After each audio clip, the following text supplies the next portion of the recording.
Magandang araw sa inyong lahat.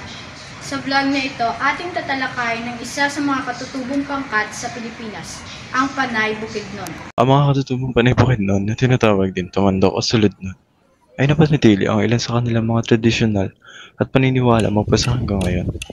Kilala ang Panay Bukidnon sa natangi nilang kultura kung saan ang mga babaeng anak ng dato o mayamang pamilya ay tinatago at ginagawang prinsesa na kung tawagin nila, binukot.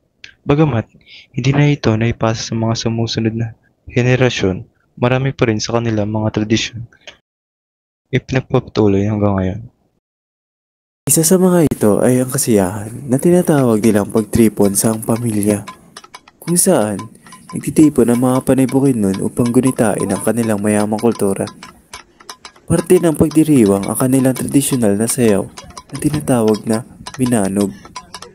Isang sayaw na panliligaw na tila hango sa galaw ng isang lumilipad na ibon. Bukod sa sayaw, ay pasa rin ng kanilang mga ninuno ang isang paraan ng pagkukwento na tila maawit, ang epikong Sugidanon.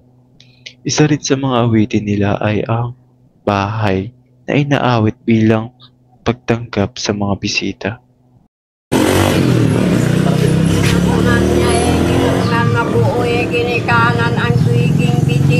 Bukod sa pagpapatuloy ng katutubong musika at awitin, itinuro rin sa mga kabataang Panay Bukidnon ang madetalye at makulay na pagbuburda at tinawag nilang panubok.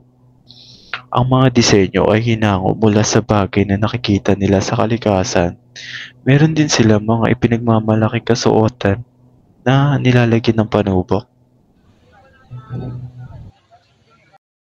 Napanatili rin ng ilang Panay Bukidnon ang isang tradisyonal na paraan pag-aalaga sa katawan, ang paggamit ng balat ng punong pipi na dinidikdik at pinapahid sa katawan at ulo.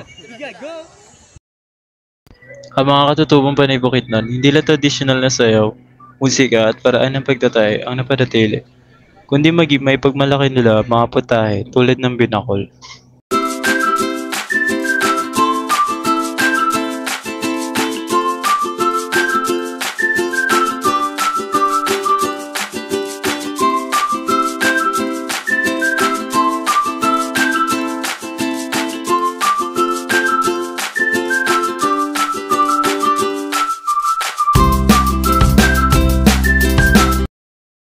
Ang kultura ng Panay Bukidnon ay nagpapakita ng ating pinagmulan at tunay na katauhan bilang Pilipino.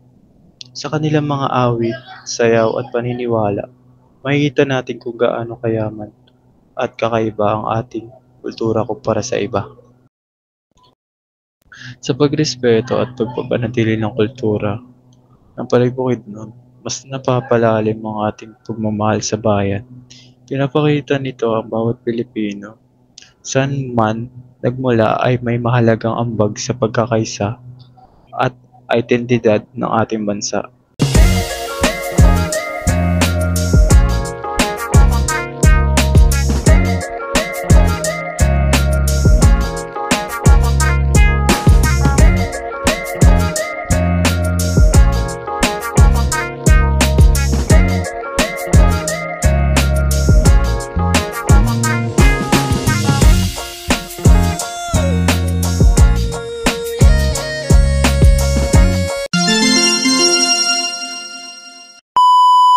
Ilang taon ka nagsimula ng binukot? Nung 15 ako. Masaya ka ba na ikaw ay isang binukot? Hindi. Gutek, di mo na ako.